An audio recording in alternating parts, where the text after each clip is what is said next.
Welcome back to Talking Tricks, everyone. I'm your host, Jason. Today I'm joined with Frank and Bryce, and today we're going to be going over the fundamental tricks in tricking. And what we mean by fundamental tricks is the 10 to maybe 12 base tricks available to us tricking that you can then add variation and rotation to, as well as inversion to achieve just about every trick available to you in tricking. This applies to not just inverted tricks, but also vert kicks as well. And we'll kind of explain a little bit more of that. But go ahead, Frank, why don't you go ahead and describe some of our base inverts or what's available to us in the single leg inversion realm? Yeah. So we're gonna get this started with some of the single leg stuff. This is a very important distinction. Single leg and unified takeoffs are a very fundamental part of a trick, and they almost become two distinct categories of things you can do, right? So I think single leg is a good place to start out because that's where a lot of trickers are familiar with. It's all our quirks, all our Actually, Frank, really rises. quick, I do appreciate you highlighting something that I failed to when that's the Mm-hmm. distinction between single leg and unified Mm-hmm. takeoffs. And we should actually really quick just describe or explain what we mean by that. Mm-hmm. And essentially, single leg takeoffs are pretty self-explanatory in that they take off of a singular leg, whether it is your left or right. Mm-hmm. And then unified takeoffs, a little bit more ambiguous because we're not sure, but we can kind of like with the context clues assume that this is a takeoff that involves both feet on the floor at the same time. Mm-hmm. So naturally, unified tricks are there's like far less of them Mm-hmm. because of the lack of variety in the In like available yeah. permutation. Like you have two legs and right and left available versus Mm-hmm. just one choice of how to take off for your unified. So, Yeah. Correct. And Dom also plays landing stance from like a previous trick or like, your takeoff position will kind of also help in determining your single leg tricks, and that's why there's so many of single leg versus unified. Mm-hmm. And unified basically has 2 or 4 base tricks, and that's a concept we'll explain a little bit later on when we hit unified. But Yeah. to get Frank back on the topic of single leg takeoff tricks, I'll Mm-hmm. let you do that now, Frank. Yeah, and so whenever we talk about these tricks, we're always going to be talking about the zero twisting version of them. So, while we can talk about cork, really the zero twisting version of that is gainer, and so that's going to be the base trick. And, when you add a twist to it, now it becomes a cork, and that's kind of like a variation on it. But the base trick remains the same.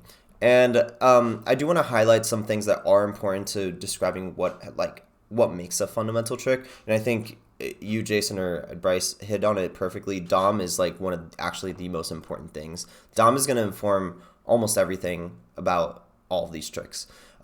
It's essentially your direction of momentum for the uninitiated. It typically is 90 degrees off of your target, towards your that's tricking actually direction. generally a better definition of it, 90 degrees off your target, than Mm-hmm. direction of momentum. We all call it direction of momentum, but you could theoretically be moving backwards to your direction of momentum and still have it be called your direction of momentum, 90 degrees away from your target, and Yeah. we would still be referring to that. So Yeah, it's a weird definition, but I know, Jason, you also have an interesting definition of target, and I know you don't think that you think that Dom and target are actually aligned, Or should be aligned. or Not should be always, are aligned. they? I agree that there's a leeway that begins at where you guys say target should be, and then an idealized version where target and DOM are aligned. Hmm. But that's like a not always achievable Yeah, thing. So but essentially we have Dom, and then we have which leg you're taking off of, which is very important, and then you have kind of like your takeoff like shape that you're taking off from. Like if you're doing a gainer, you're gonna have your leg in front of you right the moment that your leg takes off. And this is something we didn't really talk about in our notes, but this is like part of my definition of what makes a trick. Is that snapshot right there informs a lot about what base trick you're doing. So to kind of get into it, we have what is this? Uh, six? No, one, two, three, four, five. Yeah, we have 8 different I base love how you had to inverts. count it. I It's really easy. There's 4 landing stances and there's 2 feet, listen. and you can take off from each landing stance off 1 foot. So you have Yeah. 8. permutations available to you in terms of single leg takeoff tricks. Okay, well, Bryce is the math major, so I know, it's and I thought Bryce would be the one to explain that No, quick I'm concept. over here checking your work. You get full marks. I'll go over everything from absolute complete, short hyper, and absolute hyper. How about that? So And then essentially, we're putting Bryce to task because Bryce has not talked much, and he needs to do the absolute mega through short complete. exactly. So, what we mean by absolute complete, and this is kind of a bare bones episode, so maybe a lot of our viewers will be familiar with a lot of these terms, but we do want some of maybe people that are less familiar with tricking to understand what's going on. So we are going to talk a little bit about absolute complete and short hyper and all that stuff, because I think most people are familiar with all the landing stances, which is complete, hyper, mega, and semi, or how we refer to as ultra. But there's kind of a 90-degree leeway for all these tricks, and we found that is a very useful distinction to describe if it's at the beginning of that 90-degree leeway or at the end of that 90-degree leeway. And so that's where absolute and short come in. And we chose these words because there's a lot of overlap with a lot of other words in tricking, and these were kind of the best ones to use. But yeah, short is at the beginning. These also weren't like harmful or negatively associated words with like the short landing stance in particular. What was it? We had it like fake, or not fake. It was like some non very pleasant sounding adjective for it. Dumbass fucking hyper was short. Yeah, No, I'm just kidding. bad hyper or bad hyper. or like insufficient or something. Oh, insufficient might have been one of the words we came up with. I think you're right. Yeah. But yeah, I mean, like somewhat self-explanatory in a way. Short, like you can imagine, short complete is like 90 degrees off of complete. It's technically still complete, but it's not an absolute complete. So we have the tricks that take off facing the complete opposite way of your dom, right? So yeah. So in this instance, this is like your traditional full swing gainer. Your dom is behind you, and you are swinging backward. And essentially, Frank's going to describe both single leg takeoffs available from these positions. Yeah, and this is where it gets kind of, I mean, we're going to start with gainer first, and the gainer is just the one everyone knows. That's like your cork takeoff. That's if you're a left twister, you're on your left leg planting, and you're swinging with your right leg to do a backflip. That's pretty self-explanatory, and that takes off of absolute complete. But now we have a similar trick, but off the right leg, right? So that's taken off of short hyper, and this one has kind of always been associated with croc, and sometimes even master scoots, actually. Master scoots have sometimes been told to take off of here, and this is probably where we're going to have that discussion. I made this mistake in the TDRs are master scoot. The thesis of that episode really ought to have been that some people's TDRs aren't actually TDRs because they're rotating around to this position specifically. I fumbled the goal by calling them master scoots because technically, and this is something that other people do, as Frank is alluding to, technically that trick isn't a master scoot because it's not taking off from it's not taking off from absolute hyper anymore, it's taking off from short hyper. And this is the direction and takeoff typically associated with croc style moves. And so it should theoretically have its own name associated to its own base trick, but generally the community also calls tricks done like this master style tricks when you put your hands down. So and that was a mistake on my part. Yeah, and it kind of makes sense because there's a lot of visual similarities, not just between master scoot and this gainer type of trick, but also like GM twist and croc. A lot of people kind of always associated those with each other, but I do think they are separate tricks because they take off of separate landing stances. And this is also kind of where it gets confusing because croc has typically, like in the past, people have used it to describe you taking off the same leg that you usually do but twisting the opposite direction. So you're essentially going against your twisting direction, which doesn't really make sense in a trick theory format because it doesn't keep everything logical. It's more so just like, okay, here's just like this one weird rule exception. We chose to instead keep it in the same twisting direction and then taking off the other foot. Right, because that's a very specific movement where the other one was general and could encompass potentially other tricks and become confusing as to what type of croc trick is being performed. This is just far easier to leave it as its own thing. And Have we revealed the name for this No, I was left getting swing to gainer? that. Do you want to Okay, reveal absolutely. it? Go ahead. No, you go. So, and here's the thing: we only have a name for Croc, right? But we don't have a name for the zero twisting Croc. The Um, base trick, yeah, the true base trick, because the Croc is a cork, but mhm, cork isn't the base trick either, and yeah. the cork is a variation, and Croc ultimately is also a variation. So Yeah. So we somehow have to get rid of that twist to come up with the base trick. We've always called it Croc Gainer, and you may have heard us use that in previous episodes. But we kind of put our brains together and had a brain blast and came up with this magnificent word. And brain we blast. we decided to call it Caner because it's a gainer, but it's Croc. So it's Caner with a K.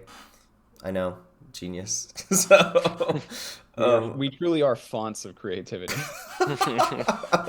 this is honestly, guys, this is the worst part about doing trick theory. I fucking hate naming shit.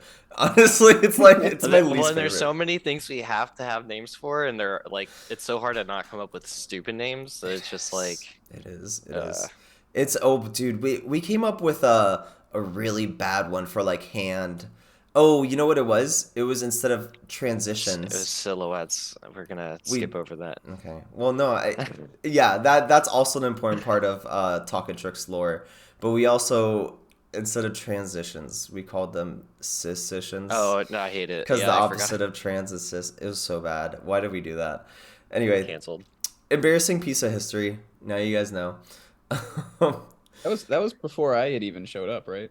No, Or you was were that there for No, that. you were absolutely part of that. I don't even remember that. That's Oh yeah, that's a convenient, long Bryce. time That ago. you don't recall that on the I Yeah. live definitely recording. remember I definitely remember silhouettes. That's Yeah, so there's this psychological principle called what is it where you forget stuff that's like really traumatizing. I already forgot the word.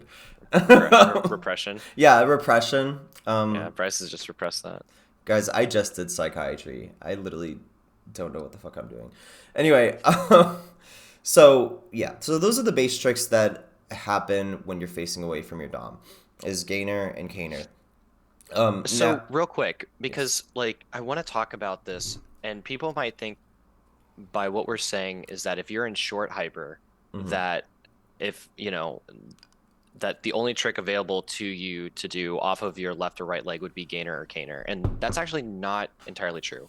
Hmm. We're saying that those are the only tricks available for you if you are going to maintain dom. That's true. Now, you can actually like go against your dom, whether it's perpendicular to your dom on either direction, or completely against your dom with tricks like with other tricks and transitions.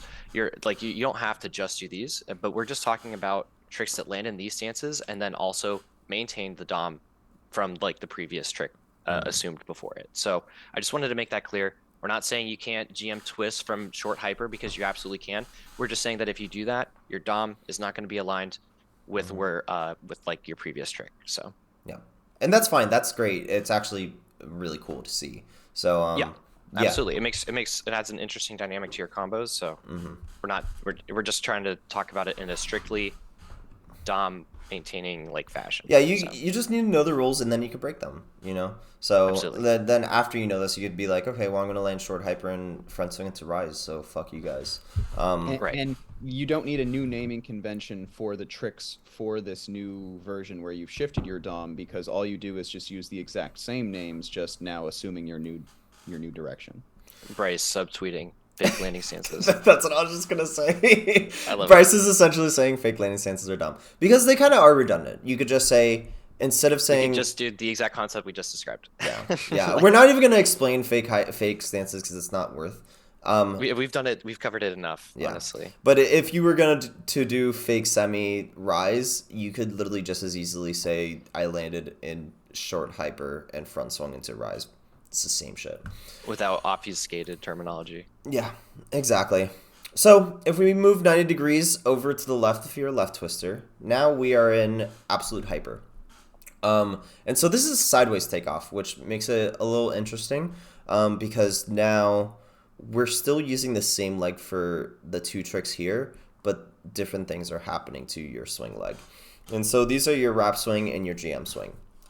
Yeah. So real quick, Mhm. I wanted to talk about how these types of swings from these like perpendicular landing stances are Mm. like different in that they're like we call them wrap swings, but we don't really have like a type of swing name category for front and back swings. Mm-hmm. But those are functionally different because wrap swings will swing either before or behind Mm-hmm. your plant leg, where with the other traditional swings, they are swinging like parallel to your plant leg. Exactly. So yeah, it is a very important distinction to make because of that. But these are still essentially swings in our book, at least. So when you're going into, and because this is confusing sometimes, when you're going into like cartwheel into GMS, in my opinion, that's a swing. You did cart, swing, GMS. That's a transition that's happening there. And same thing with actually wrap full, which is we did get a comment in our last video about wrap being a separate transition. And we just like we just disagree with that because we think wrap swing at its essence is a swing, you know. Wrap is a category of swings. Yeah. And I mean I guess you could make that distinction. Or no, the argument was that it was a transition. Or yeah, I guess that's what we're saying right now. No, yeah, But their argument and what you just said a moment ago was that they were arguing that wrap is a separate sort of thing from swing, which that's right. the criteria that we use to decide that something is a swing is that it's a sequential takeoff, where in order to do the jump, right, in order to jump up, or rather in the course of the jump, your non-base leg, your non-plant leg, is going to pass your base leg. Yep. So it's very visibly apparent when someone's doing a gainer. You can see through as their leg passes through their eagle, it's going to pass their base leg, their ankle. Parallel. Yes. Exactly. Go right past one another. But the same sort of thing actually happens during a wrap. Even though you're swinging your leg around as opposed to straight parallel to your body, you're still absolutely pulling your leg around the ankle of your base leg. It's still passing it. Yes. So, and yeah, just in a different direction. Yeah. And this might be a good spot to bring up something that I actually wanted to talk about related to single leg tricks. And that's that even though we're describing these as swings right now, you actually don't need a swing to do these tricks, but this is like the simplest way to talk about it. And what I mean by you don't need a swing is that there are certain transitions like misleg and rapid where they're defined by not having a swing. And this is kind of why I emphasize the way your trick looks right at the takeoff, because I do think that's a very important part. So for example, if you do a misleg B twist, there's no swing happening there. There's no passing by your leg, but you're doing the same shape that you would do on like a regular B twist. And I guess regular B twist doesn't have a swing either, so that's not like a good example, but you could also you can swing into you could swing into a B twist if you could. want to. Absolutely. But maybe a better example would be like gainer. You can miss like gainer and there would be no swing happening, but it's still a gainer. So yeah. Anyway, so the side swings are basically GM scoot and wrap full, and we also have a problem with wrap full because it's not a full. Full. Well, it's also a variation, right? It's the same it's not issue the we had base. with same issue we had with Cork and Croc, right? Those aren't the base tricks. They involve a variation, which is a gyro appended to the flip that they inhabit. So what we haven't really talked about is like the base tack trick. Yeah. Because we talked about how it's called tack. yeah, what we're going to affectionately refer to as tack. We see Shosei do it in one of his samplers recently. Oh, that's right. That's right. Yeah. Yeah. I thought it was a Muggle Slayer. Yeah. Yes, exactly. And I mean, because it kind of is, right? It's the same concept, just on the other landing, like just kind of mirrored. Yeah. And so like, why is GM scoot and why is and this tack that we haven't really described yet? Like, why are these the base tricks? And it's because they don't flip and they land back in absolute complete on your left leg. And well, I guess that's kind of redundant. Absolute complete implies left leg, but Yeah. you know, twister, yeah. they're essentially because they kind of have like an innate amount of rotation with them, but they also have like the least amount of rotation available. Yeah. So I think I just came up with a great name for a zero tack. I think we should just call it a tack flip. or just like literally tack. Yeah, Well, the problem is like tack that's not twist. really, You're gonna have to justify coming up with a name that's longer than tack, because tack is already sufficient and it's really nice and short. Yeah. Yeah. I guess The issue is that maybe. we just called attack full, and that's what is meant by it, or attack Araba maybe, but Yeah. yeah, it's not that. Well, It so should just be what would you call it if someone did what we always called a wrap full? Would you call that attack or attack twist or attack twist. tack Yeah. twist?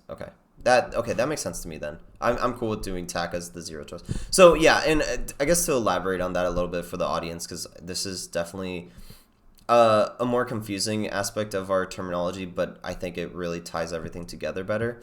And that's that when we're referring to what you see Bailey Payne doing, wrap full, we call that tack. And what most people refer to as tack, we would say is a vanish tack, because that's the transition happening. So it basically disentangles them, because there's no difference in these tricks no matter what transition you do, unless you're changing if it's unified or single leg. It's still the same trick. So yeah, it's just a way to detangle these, because attack and wrap full shouldn't really be separate tricks. So Yeah, we've talked about this a lot recently too, and in our abolishment episode regarding wrap and tack and stuff, and we kind of explain our stance on that. So it's basically that argument, and we're just kind of further providing like conclusions that are reached because of that determination that we're going to kind of combine those together, clean up that terminology. yeah. Exactly. So I think I'm done with my stances, unless you guys have anything to add about them.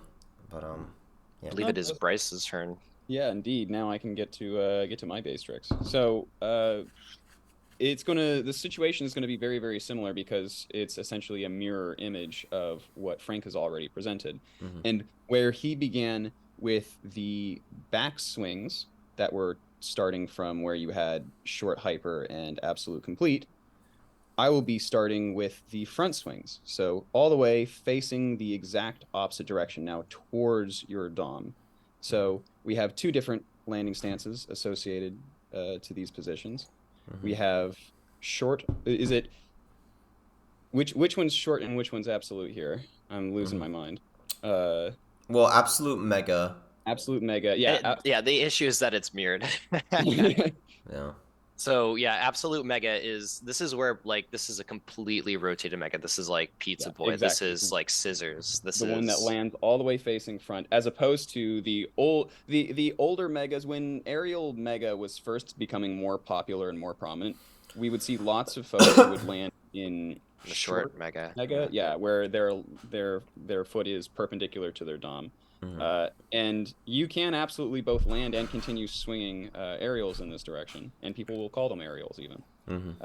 But we're currently referring to where you've rotated all the way around. You'll often see people, if they land mega out of like an Arabian or any other front flipping thing, like it's really easy to hit this position now, because there's no way for you to you'd have to fight against yourself to land in a short mega. And then obviously the other takeoff position that we have is absolute ultra. You mean short ultra? Sorry, short ultra. God damn it! I just spent all that time talking about absolute short ultra. So this is important, because I've brought up before how I personally think that Rise and its related tricks should be done from this short ultra position, where your foot is directly aligned with your dom, because it has lots of both health benefits but also like power benefits for your trick. And I personally just think it looks nicer. But it is absolutely accepted, both in common parlance and in the community at large, for Rise to also be having a takeoff that goes all the way into absolute ultra. So where your foot is rotated 90 degrees away from your rotation. And I will even accept, like, if someone does a Rise in front of me that way, I will even call it a Rise. However, if you rotate your foot past that 90 degrees, I'm not going to call it a Rise anymore. So. Yeah, it's interesting, because these are the only tricks that have this kind of leeway in this framework. They have this 90 degrees that they're able to take off from, and it still kind of counts. Yes. Aerial and Rise are unique in this way. And there's it's possible that this is just a mistake that was made in earlier iterations of the language, and maybe we ought to name the tricks that take off of the short versus absolute positions and make them distinct tricks. Maybe that's worth doing. It's not something that we currently do, so we're not going to do it in our terminology at the moment, but it's absolutely something worth thinking about in the future. For those of you who hear about that, who hear that there is an asymmetry in the way that we distinguish tricks when it comes to rise and aerial in particular, and think that it might not be better that exists. Yeah. So if you're of that mind, then let us know. Yeah. Anyway, so yeah, we've got these two takeoff positions, and when you're taking off from absolute mega, the sort of front swing that you've got available to you is going to put you into the aerial family of tricks. And so if we don't want to do any rotation whatsoever, you're going to do an aerial that lands right back into ultra, right back into short ultra. So yeah, and so sorry, were you gonna go into B twist and A twist? No. I wasn't gonna say anything. Go ahead. Yeah, well, because I want to add that so this aerial family of tricks obviously encapsulates A twist, but in our framework, it also encapsulates B twist, because to us, there's either a trick is either inverted or not inverted, and so there's no difference, because to us, for example, cork is no different whether it's horizontal or whether it's completely inverted. So why would we make that distinction anywhere else? B twist and A twist essentially have the same takeoff stance, so those are interchangeable for us. And so yeah, and then on the other side, rise, if you twist, it's rise twist for us. You could call it cheat 720 twist, but it's kind of a cursed name, so don't do that. Yeah. But yeah, obviously. So, and like Frank had mentioned there, when you go to the other takeoff direction that's available, the other possible front swing that you have available to you, you are taking off from short ultra, and you have the rise family of tricks. And for your zero, for your base trick, you have just river sow. But generally, that's not even what people learn first for their base trick rise, because people find that one to be even more difficult than rise. And I can sympathize. I also find it more challenging than rise. And also, I think rise actually counts as a zero trick anyway, because or excuse me, not zero not from the perspective of rotation, but zero from the perspective of coming around to complete again. Yeah. So exactly. Yeah. So okay, then that would make which would make aerial switch the zero for the other takeoff direction for absolute mega.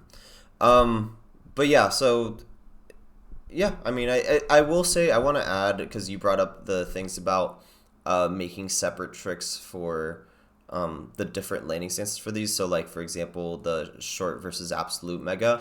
I think and here's the tricky thing about trick theory, is that we could do a purely mathematical, like logical kind of trick theory format where it's like perfect.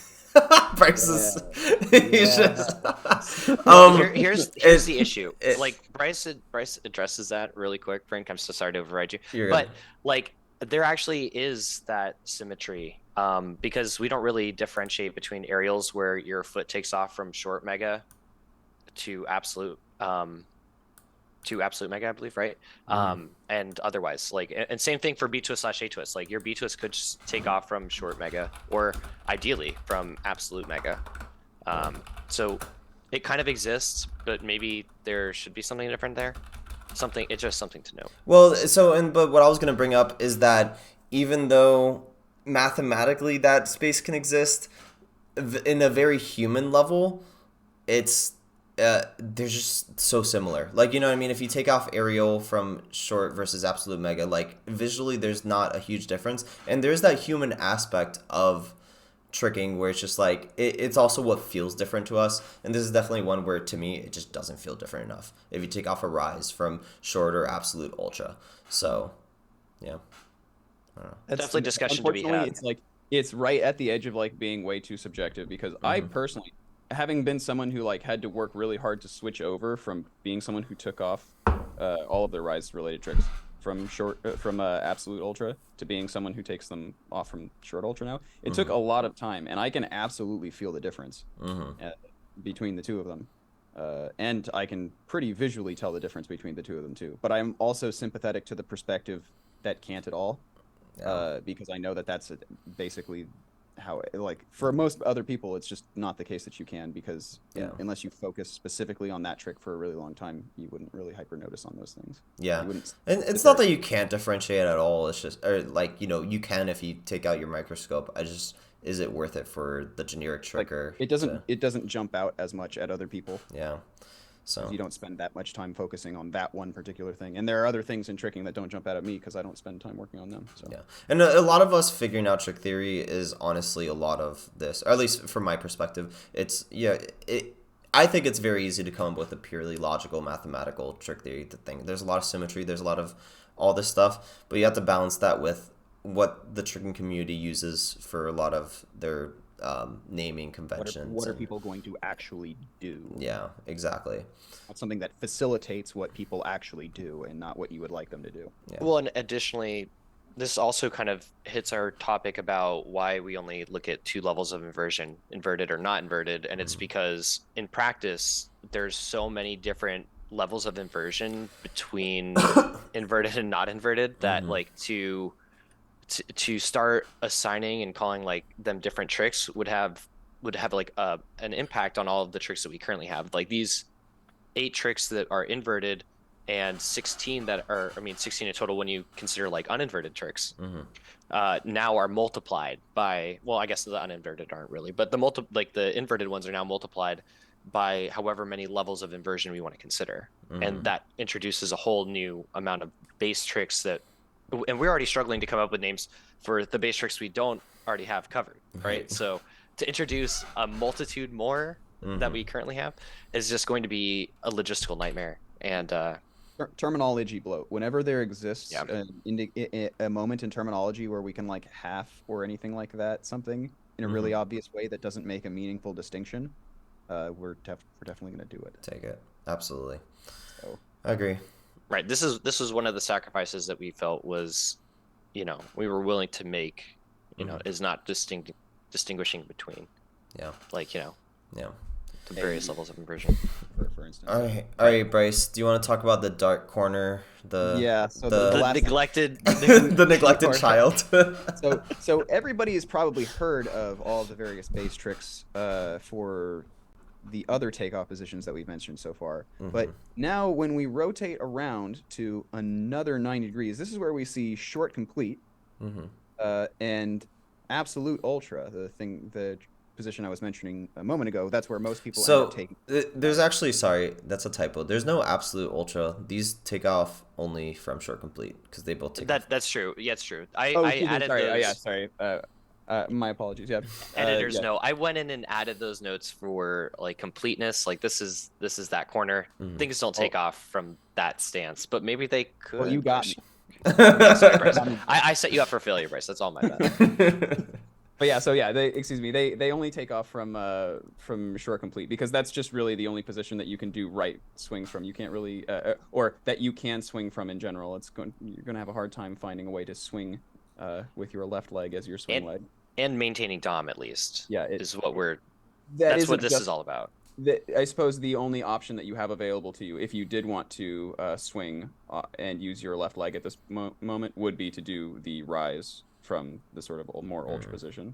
Yeah. That's really the only option you've got. But yeah, so since that was already theoretically covered by the short ultra rise, the only two things that are unique and distinct now that I haven't mentioned are Muggle Slayer and Lotus. So what are these two tricks? So Muggle Slayer and Lotus are the mirror images of Master Scoot and Tack, excuse me, yeah, from the other side. Muggle Slayer in particular is paired up with Tack, and Lotus is paired up with Lotus. Lotus is paired up with Lotus. Lotus is paired up with Master Scoot. And the reason is because for Lotus and Master Scoot, your swing leg is going to start passing in front of your base leg, in the direction where your knees are, right? So that's going to be happening with both of these. Whereas for Muggle Slayer and Tack, your swing is going to be happening behind. You're going to be sort of wrapping your leg around you. And if you've seen, hopefully we wind up with footage of some of these tricks because Lotus and Muggle Slayer are not oft seen, so you might not necessarily have visual reference for what we're talking about. I could pull up a quick Malik video. Sorry for those on Spotify. But yeah, you can really see once you've taken a look at Lotus how much it really does have in common with Master Scoot or with the Master Swing in general, because you really are just swinging your leg up sideways that way. Yeah. So, all right, I'm going to pull this up for the viewers, and you guys could see it too. But, yeah, and we could search up a Lotus really quick, but I'm too lazy. And I'm proud of this trick. So, yeah, you could see here that he is doing a dark side cartwheel, and dark side cartwheel is just a really easy way to get to that short complete landing. Because here his dom is going backwards, right? But he's landing. It's almost like he's going to swing into a cork, but his foot is 90 degrees off. And then instead of wrapping in front of him like Lotus, he wraps behind him. But he still twists in his same twist direction. And so that's essentially what a Muggle Sayer is. Yeah. There we go. You can clearly see now its relationship with tack. It really is just the mirror image of tack. Oh, this is a perfect example. He actually does a Lotus. So here you can see the Lotus. He does a cheat 9 where he lands short complete. If he was absolute complete, his foot would be like facing this way, if you could see my cursor. His dom's back there. He swung in front kind of like he's doing a GM. And yeah, and now he does a Muggle Slayer. And it should be noted too that Lotus doesn't have an inherent D-leg in it, and we're going to talk about this concept as well, because Lotus is the swing form of D-leg, or the swing to D-leg, which is a unified trick. And this has like a huge naming issue. But it should be noted that when you do a D-leg with your Lotus, that's Lotus D-leg, and not necessarily, or Lotus Parafuso. Not necessarily is it must you D-leg to Lotus, because you can do Lotus kicks that have no sort of D-leg whatsoever in them. You would do like Lotus swing type, and then you're obviously like rotation to whatever level kick you're doing. Check out our dissects of my com if you want to see that. This is actually an area though where we have, just like we used to have a problem with what was previously named Raptful and its variants, and which was renamed Tactful. We used to have a problem with that being named after a transition, having tricks named after transition. Here we have something similar going on with Lotus, where we have the Lotus swing and the Lotus base trick, and they share a name, and that's bad. So yes, it is very bad. And there's not, and actually the same kind of issue exists with Muggle Slayer as well. Like the Muggle Slayer swing, which is actually just a wrap swing, or it is literally a wrap swing. Yeah. Shares its same name, but Muggle Slayer, like tack, is also like the base trick with no level of twist. So like when you start to and when you start to variate your Muggle Slayer, it would become like Muggle Slayer twist or Muggle Slayer rounds. Yes. Muggle Slayer D-legs, same in the same vein as Lotus as well. But we do need a way to distinguish like the swing types from the actual name of the base trick. Like Dark Master and Dark Tack. Also really quick, because this is just in my brain now. Before, when I said that Malik did a cheat 9, I realized after the fact it was actually probably a tornado, but I know people are probably going to yell at me in the comments. So yeah, it was tornado swing Lotus. Just wanted to bring that up. Thank you. But and before comment roastage. Yeah. We'll have an entire errata in the description. It's okay. My most recent micro dissects, I called a blaster scoot a scoot, and it took Cody Jones, I think, to call me out on. He's like, "What, does blaster scoot not exist anymore?" And I was like, "No, I'm just bad at naming tricks." I was so proud of that micro dissect too. It was like, but it was it's like, just like naming tricks is my whole fucking job, and I suck at it. I know. How can we be this bad? Like, no, it sucks. It's hard. It's Human hard. error. Yeah, it'd be like that. But all right. So I think that covers up all of the single leg base tricks. Now there's like a concept, and I'm going to take over on the rest of the rapid versus swing debate. It is like, what if we're not doing swings, right? Because like in a punch, and there are single leg punches called rapids. There is no distinct swing, and like we kind of reached the determination that to do a single leg punch into any kind of like trick, kind of, and this goes back to Frank's ideas of snapshots of takeoffs. It kind of requires the context of another trick, because you can't you don't just begin the combo on one leg, right? Like if you're standing on the floor and you're gonna do like a single leg takeoff into like a kick, for example, but from standing. So for example, like a standing wrap 9, you have to first lift your leg off the ground and then like initiate some type of like movement with your leg to kind of distinguish your takeoff. And so basically, if your one trick like requires the context of another trick, like a pre-existing trick, to inform what that trick is, then it's not really a trick that you're doing afterward. It's something else. It's going to be something that already exists. It's not something new. What's meant by that is when Frank was talking about like doing like a misleg cork, for example, or or like a rapid cork where you would land on just like your left leg and assumedly like punch into a full, but without actually swinging. Essentially, would be a rapid cork, whether your leg is in front or behind you. And yeah, essentially just that. Like the landing stance of the trick before informs the type of trick that you're doing afterwards. So essentially, single leg punch tricks don't exist because they require the context of another trick. So yeah. Well, they still need to like that's where I think the picture right when you're taking off kind of comes in, and that I mean that's a good way to explain rapid cork with your leg in front. Like let's say you landed, it almost looks like a late round or whatever, because your leg's in front, but then you go straight into a cork without swinging. That's a perfect example of that. I don't know where that falls into where your leg is behind you. That definitely becomes a way trickier situation because there's no swing that happens. There's still no swing that would happen in the other form. Yeah, sorry, you're right. I meant like there's no snapshot like how I'm describing. There is a snapshot, but it doesn't look anything like a cork. And so this is actually where I'm curious about like, if you guys have the ability to do this, it would be interesting without killing yourself, by the way. It would be interesting to see so that we have like real life examples too, because the real life examples really inform our trick theory format. You know what I mean? So if it looks a certain way, we might name it differently.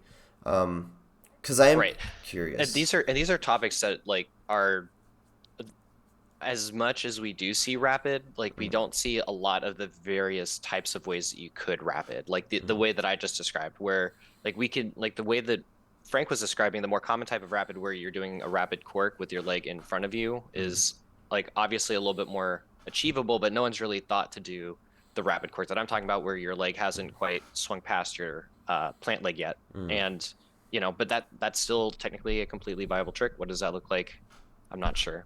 Yeah. And no one is because no one really does it. So yeah, we should also talk about GM versus rap type tricks with rapid, because they kind of also don't make sense in a way, because you can imagine most of the time you're going to be doing it before the swing, because it's going to be really hard to land already in the wrapped position or already in the GM's position and go straight into it. In fact, I feel like I've never seen anyone do a rapid GM or tack type trick ever. So, and maybe I'm wrong, and I'm down to be proven wrong. Please link a video down below. But that's also kind of a we're not sure what that's gonna look like kind of. Well, we have some. We're. It's not necessarily just that we're not sure what it's going to look like, but we already have some idea of how, when it comes down to GM and tack style tricks, what's allowing us to distinguish them is not the foot position anymore, right? It is exactly the swing takeoff, like you said, the snapshot of what their body looks like, what shape they're making when they're taking off.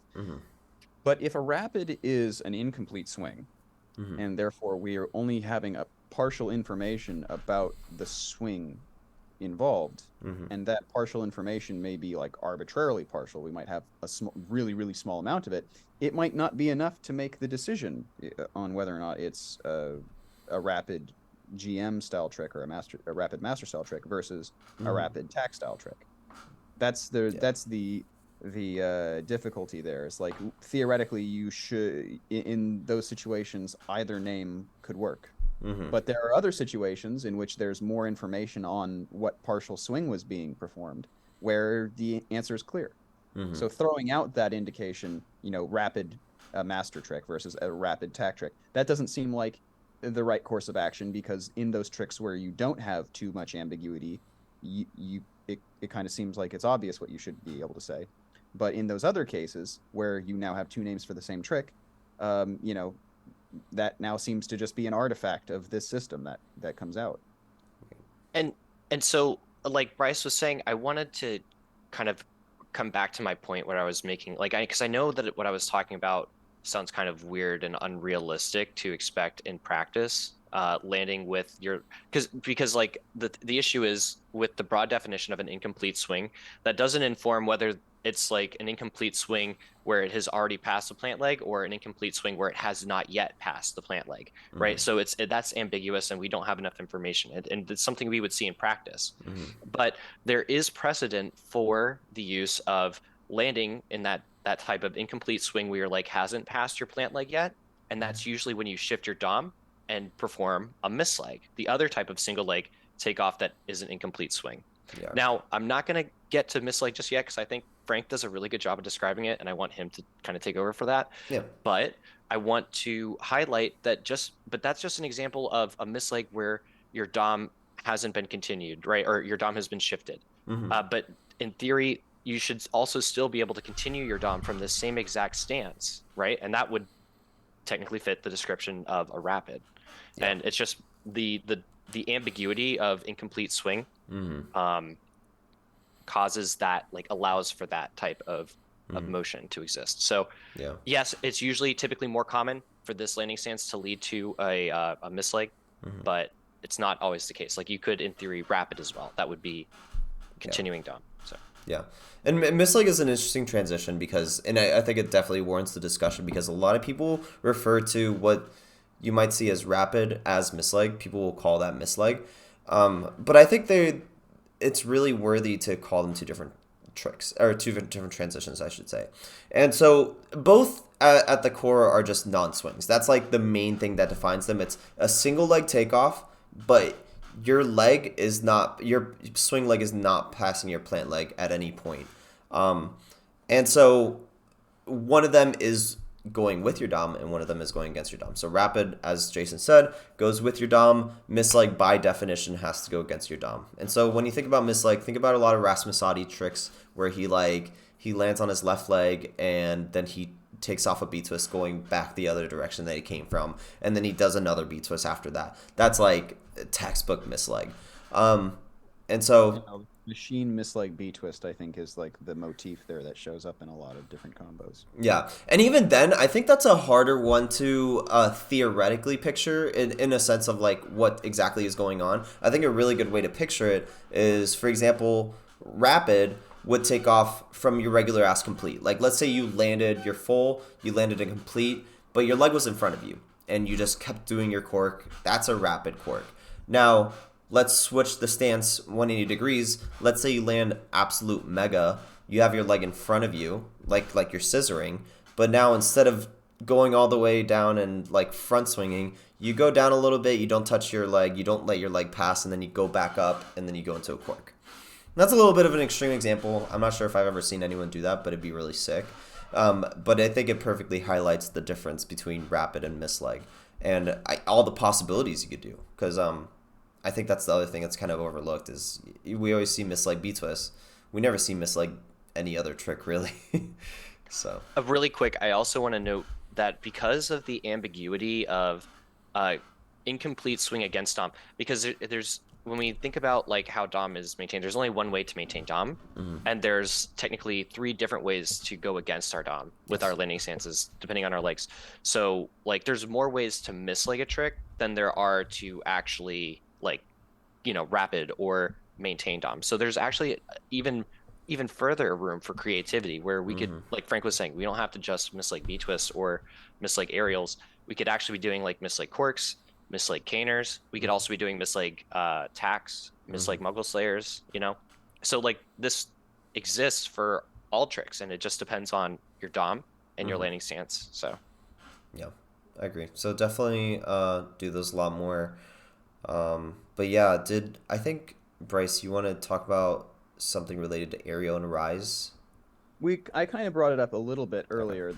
Uh, just this sort of, and so I won't spend too much time on it. But just because you have mentioned it again, yeah, Hmm. one of the interesting things that has come up about all of this language. We have all these different landing stances, and they're normally pretty hard and fast when it comes to distinguishing two tricks from one another. We're able to say like a master scoot. is we're able to distinguish something like a master scoot from something like a rise or a takeoff, anything that takes off facing the other directions. We don't have too much difficulty with that.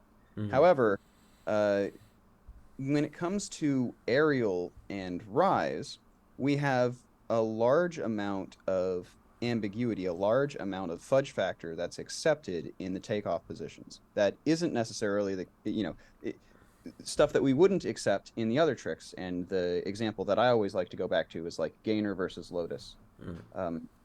There's 90 degrees difference between those takeoffs, and the swings are practically identical in what's going on, right, where your leg is going, according to your dom. However, we definitely distinguish those tricks. However, as soon as we go over to rise, where you could either take off in absolute ultra or you could take off in short ultra, like I recommend, now suddenly we don't distinguish these two things, even though one of them does have you again doing more of like a side swing versus a back heel swing.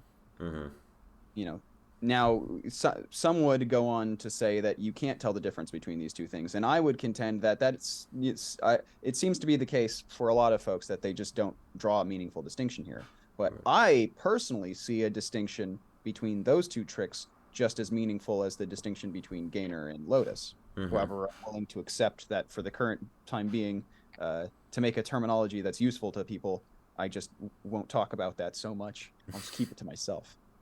So we kind of run into these issues sometimes with the inverse between like frontside and backside tricks. Like we talk about tricks that begin in frontside, like rise and aerial, have inherently less rotation in their twist forms, or technically more in their twist form, depending on like their takeoff. And that's only in frontside, like because Kaner and Gainer have the same amount of rotation, but A twist and rise twist have a whole 360 degrees difference in rotation. That's true. And those are both the single twist versions. Yeah. Like how does that happen? And it's just based on due to the international international trick line. Yeah, the international trick line, but that's only available in frontside, right? Yeah. So there's like there's this issue with frontside. Additionally, to kind of highlight part of the issue with the establishing a differentiation between those two, in my opinion, is the fact that you would have to land with your legs crossed for them to technically swing. So if you were to imagine landing in short mega to swing into a twist with your right leg would have to be crossed in front of your landing leg and then kind of like kick back sideways. That's awkward. To achieve the swing. It is awkward, and that's why I think there hasn't been a whole lot of like effort made to highlight the differentiation between those. But and the same thing exists on in the mirror. You would have to land with your left leg crossed in front of your right leg in short ultra, or I'm sorry, absolute ultra, to technically front swing as well. And that would actually be kind of like a different type of swing. It would be a mirrored wrap swing, kind of like, because I don't know, or the opposite of it. Yeah. You see people do this whenever they sort of over rotate their ultra position.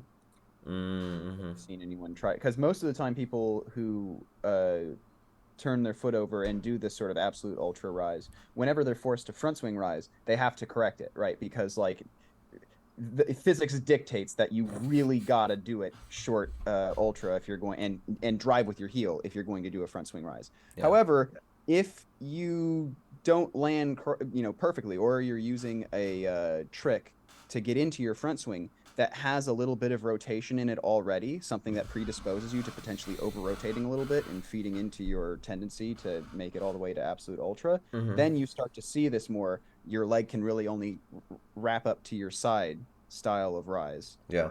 I even think more common than that is actually doing a rapid rise from that position. I feel like a lot of times people are kind of falling over to your side, basically. Yeah. That's essentially what I'm getting at, Frank, is that eventually it's more common or more likely in practice that you would see rapid happening rather than a legit swing. And that kind of infers, that kind of hits Bryce's point still, because rapid should kind of like, inform a type of trick, and we kind of just defaulted to a different trick. But essentially that.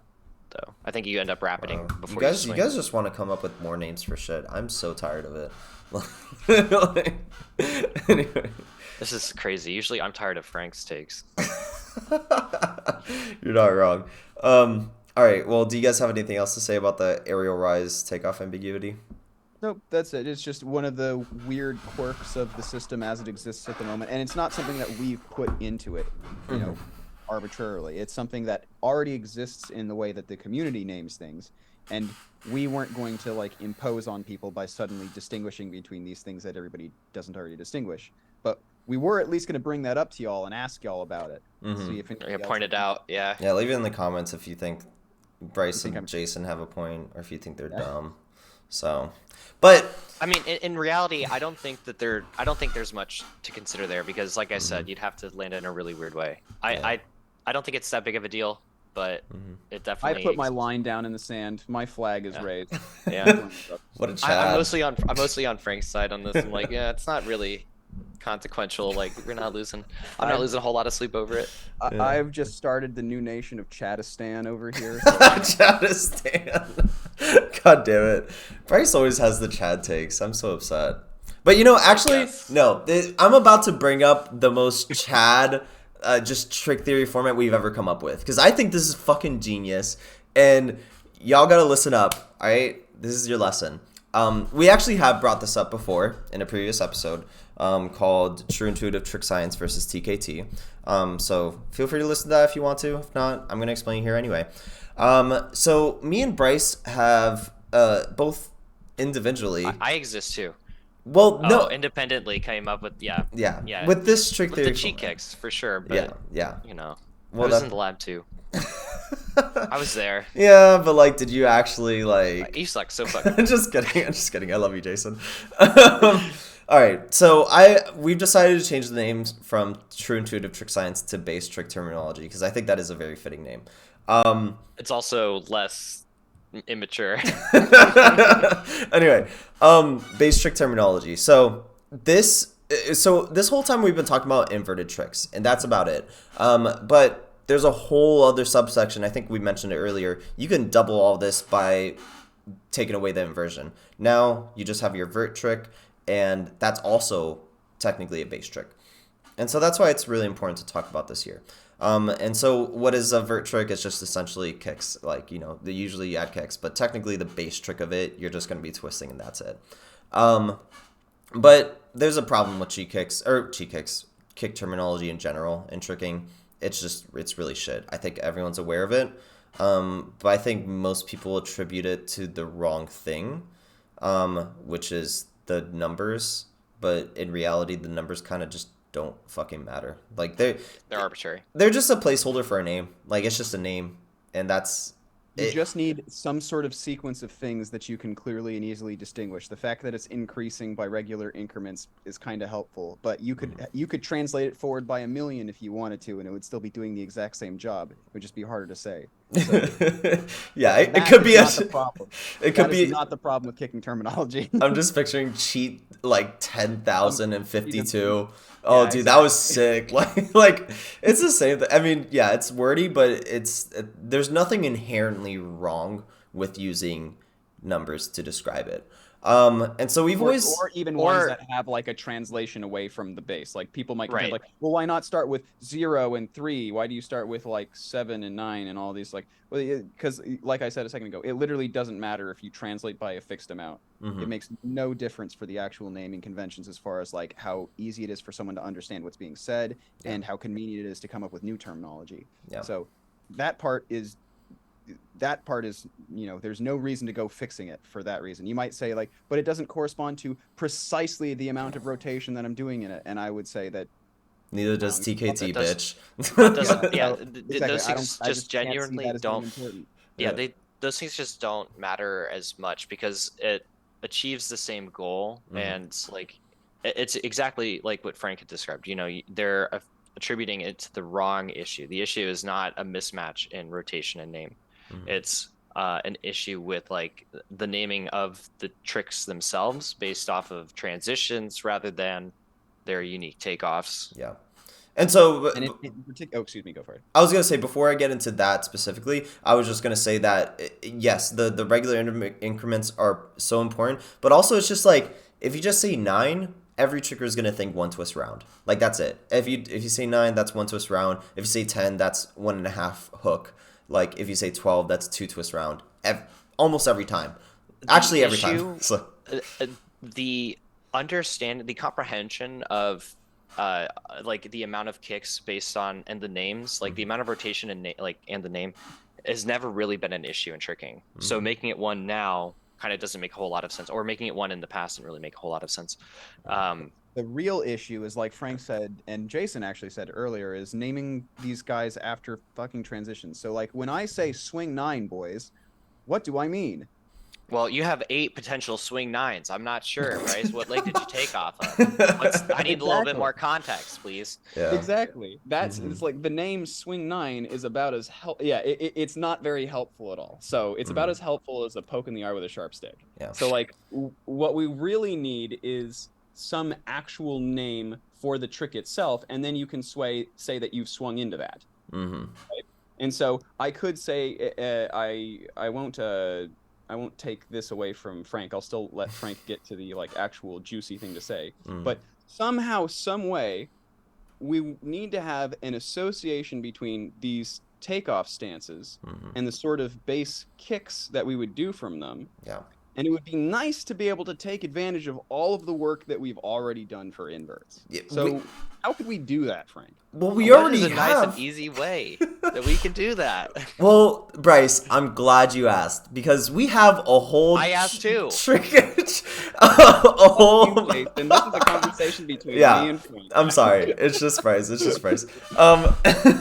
We have all these tricks lying around and nothing to do with them vertically. So why don't we just take them and add the number, and we know it's vertical, and that's it. That's the simple fix to this. So now, instead of telling me your bitch ass swing 9, you're gonna tell me you're doing swing cork 9, and now I know exactly what you're doing. I know you're doing a cork type of trick, but you're not inverting, and you're doing a 1 twist round.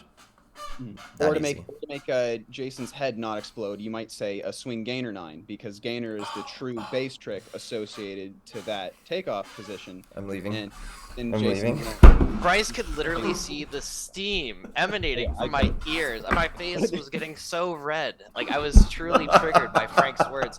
Listen, boys. All right, if the goal is to be as clear and concise as possible, we can't obfuscate what is happening.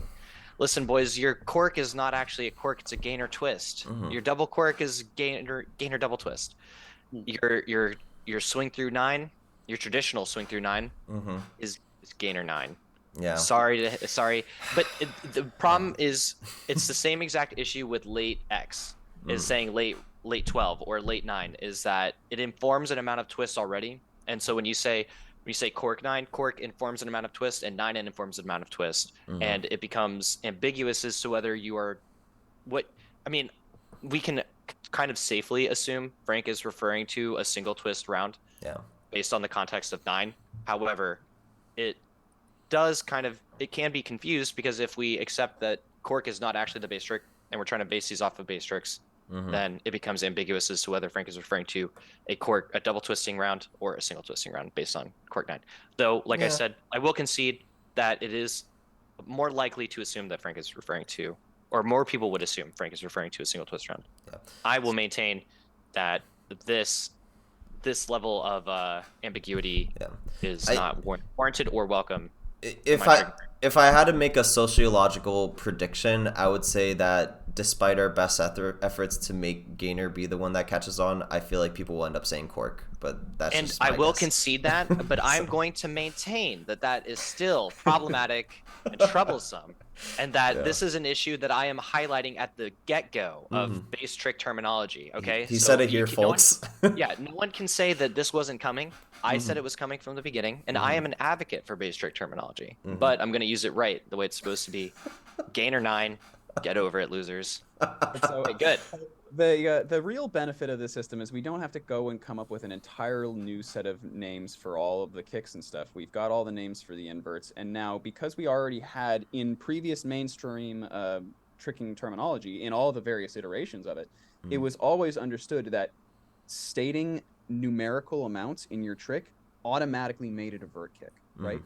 720, 360, 900. You never do that if you're talking about how many twists you're doing in an invert. You'll say single, double, or triple, or something like that. And so this automatically gives us a way of encoding the takeoff positions and the fact that it's a vert kick without really taking too many steps away from old mainstream terminology. So it's still, somewhat acceptable to our ears. It still makes sense with the paradigm that we're all used to. The only real thing that this ends up having a really kind of weird interaction with prior terminology is in prior mainstream terminology, tack 9 is the name for a tack full but with a round kick at the end. And specifically in mainstream terminology, it would have really meant a vanish tack full with a round kick, because whenever you said tack in mainstream, you really meant you were vanishing into it and you weren't allowing any other takeoff.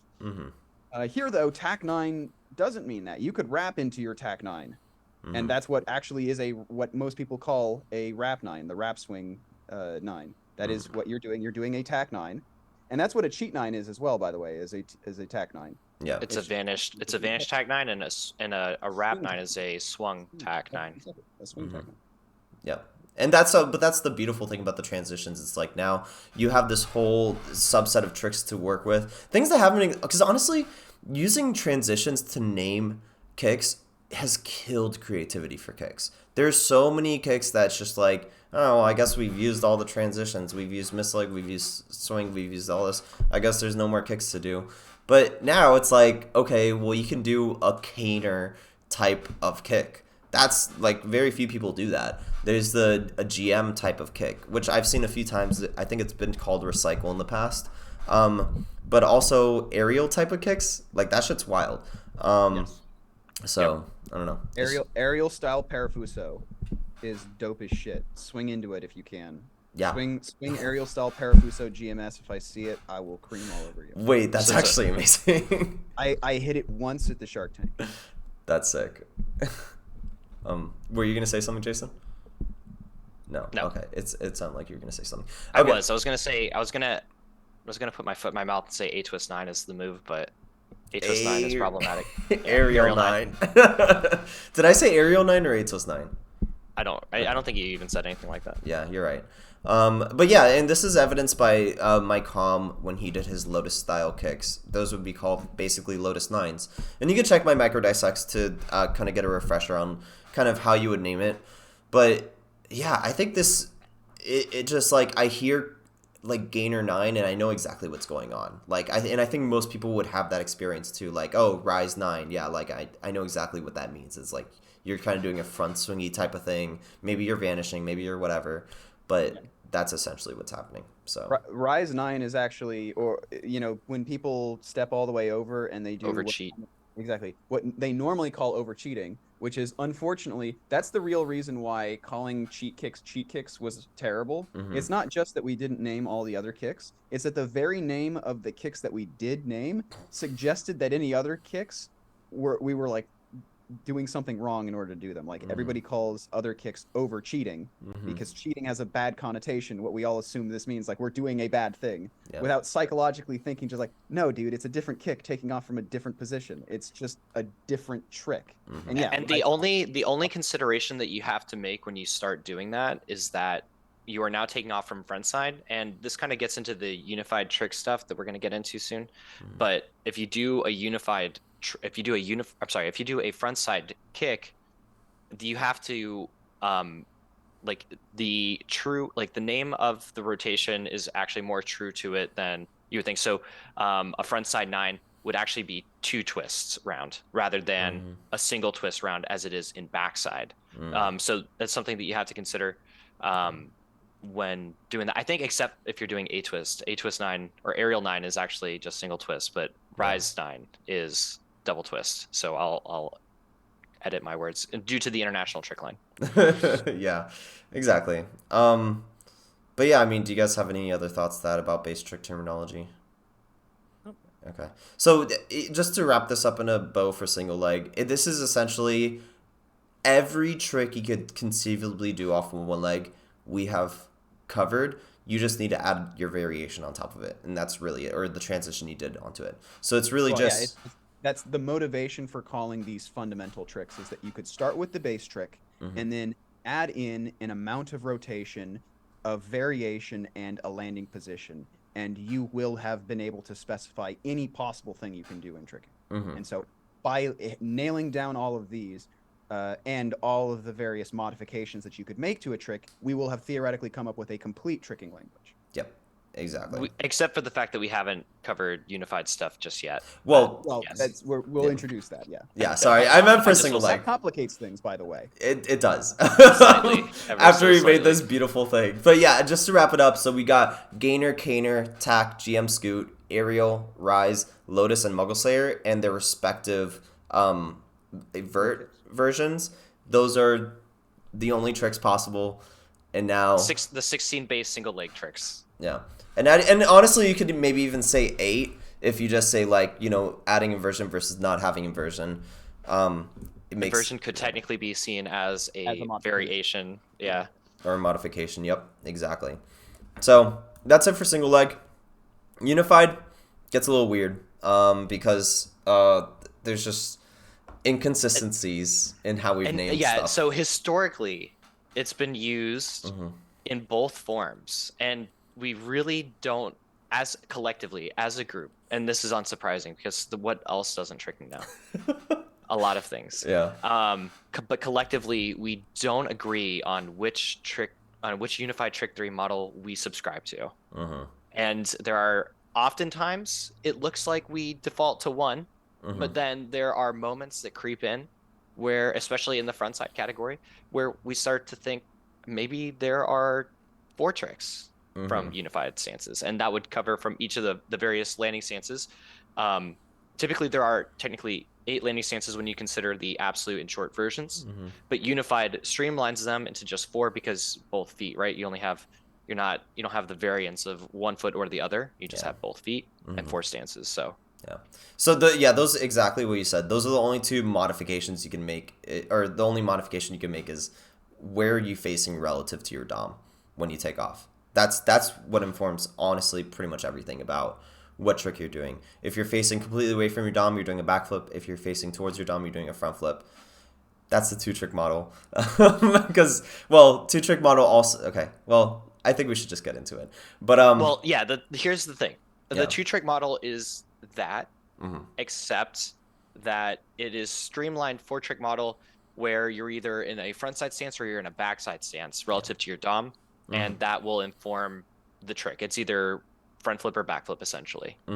And what are you doing relative to dom? So that means that includes side flips. So in the 2-trick model, technically, if you do a side flip taking off from a backside position, we wouldn't call it backflip, but it's equivalent in this trick 3 model to backflip, because if you add a twist, it's the same trick. Like whether you did it from the backflip position or the side flip position, we would call both of those full, which we do for cart fulls and stuff like that.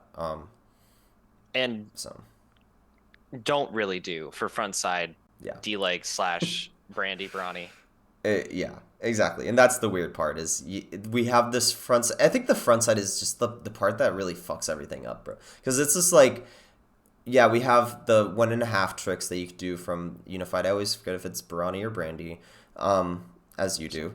And I think it's Brandy, is it? I don't know. Maybe not.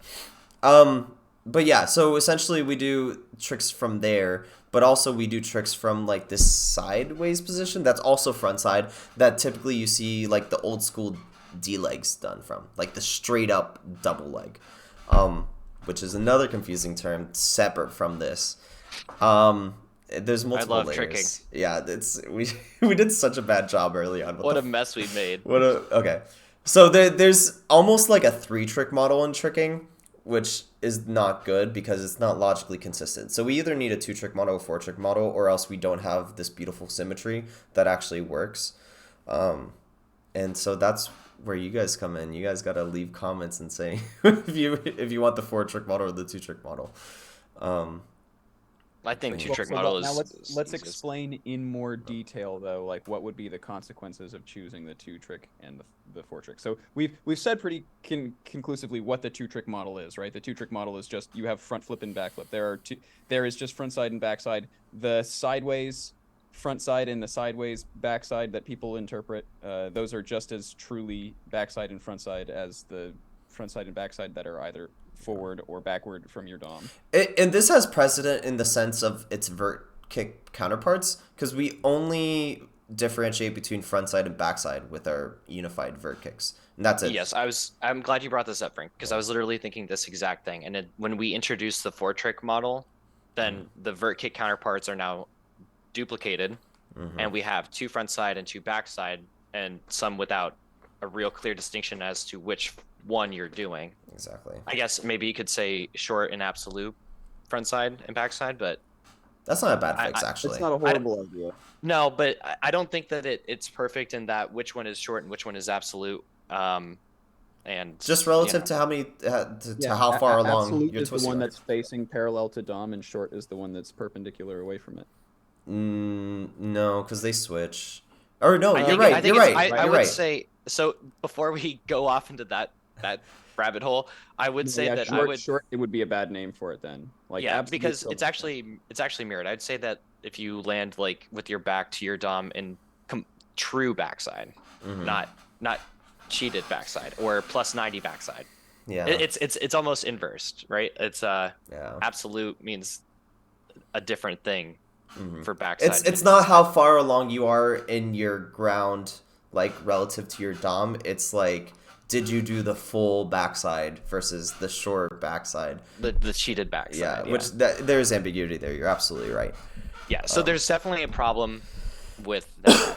And when we come to vertical tricks and the four trick model, and we don't even have names for it, and so we would need to address that. Yeah, and the other problem with the four trick model is now cart full is no longer the same full that we do when we do a round off full. Those are two different tricks now, and And that also will need its own name. yeah, and I don't like that really personally. So I don't know. I think it's worth it to just consolidate the. It's easy, Frank. It's pop like- B twist. No, shut the fuck up, please. Jesus Christ. That doesn't exist. Refer to our abolishment episode.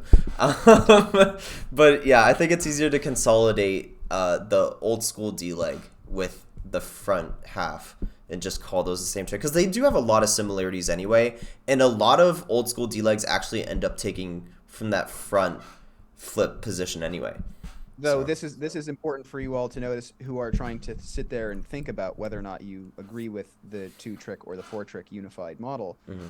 Really, that's one of the tricks to look at for thinking about whether or not this makes sense to you. Look at D legs that actually take off from the more sideways front side position, the side flip D leg, versus the sort of front half D leg. Look at those things and really think to yourself whether or not you want to call those the same trick or not in your model.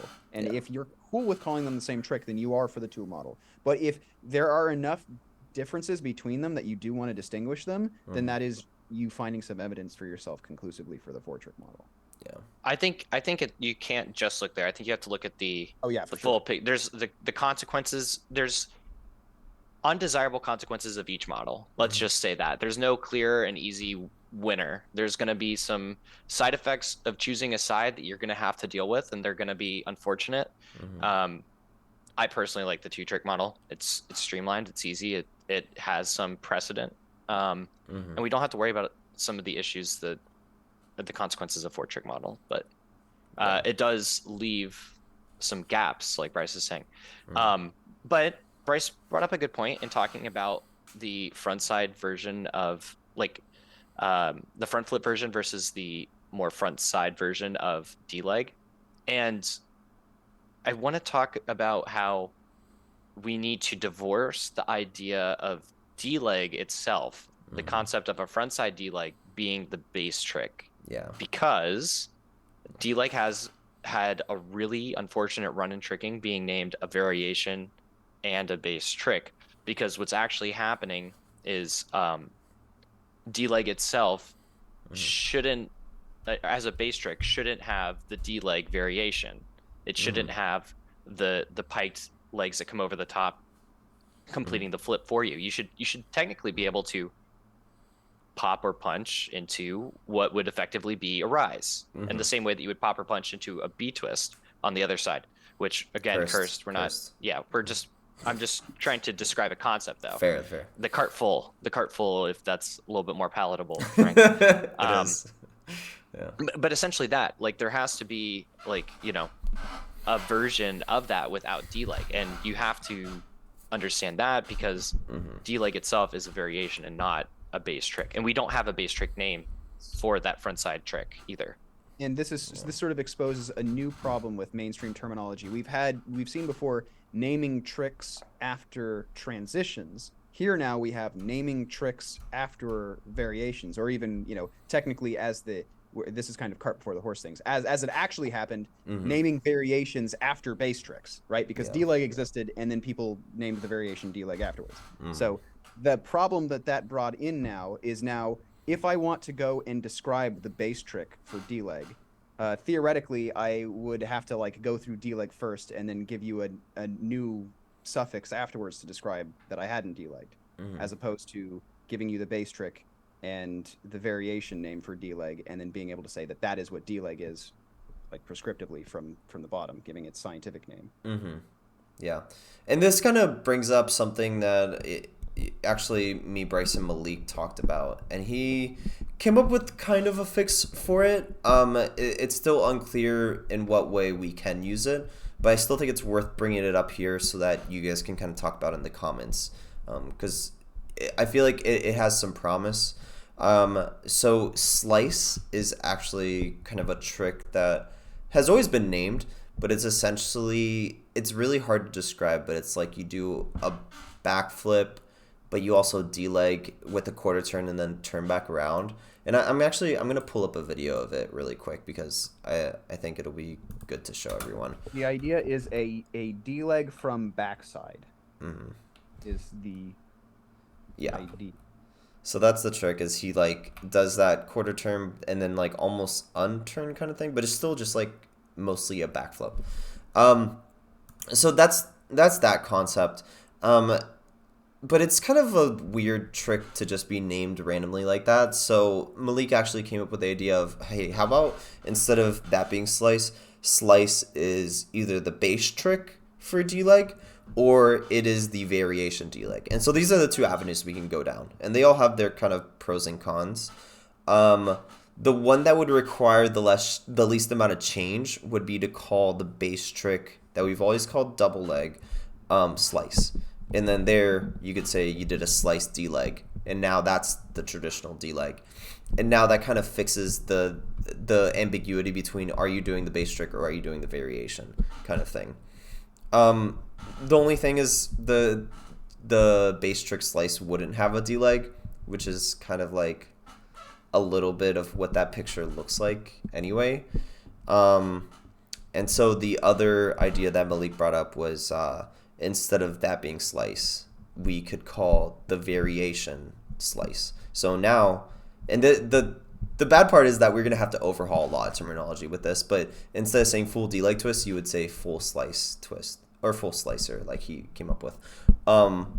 So those are kind of the two fixes, but yeah, I mean, it's still a little incomplete, but yeah, whether you accept that fix as genuine or not, the idea is at least that there is a problem between having the name for the base trick actually be a variated version of the base trick, and not having names for each of the individual things along the line. The variation needs a name, the base trick needs a name. They need to be different so that you can tell the difference between these things, and so that you don't have to come up with a modifier to the name of the variation in order to actually name the base trick, and end up a D modifier, essentially. Exactly. And end up having to make your terminology bloat harder than it already is. Yeah. D modifier. That's funny. Well, that's essentially what we're looking for, is something that reverts a transition, and you just huh? So, not say it. Exactly. It's don't say that. Yeah, just stop. Yeah. So yeah, I mean, that's kind of the concept for that. Please let us know in the comments your thoughts on that, because this is kind of it's not something that me, Bryce, and Jason could just say like this is what it's going to be called now. It's like it's a discussion that happens with the whole community. So that'd be Right. great All to we do. can do is bring attention to the glaring inconsistencies that we've been dealt with tricking historically, and try to provide solutions and ways forward that we can better structure our terminology so that way people aren't as confused as they already are currently. Exactly. So, I mean, I think we've covered everything. Do you guys have any last minute thoughts to bring up, No, not really. Jason? Regarding this episode, no, but I would like to mention to our listeners that we do have a Patreon going live right now. This is true. We would really appreciate any sort of support that you're willing to give. We've got different levels of tiers for various levels of support, and then benefits for those tiers as well. So, Yeah. a little bit of something for our fans who really like our content, get a sneak peek at some of what we're doing, see some of our planning episodes.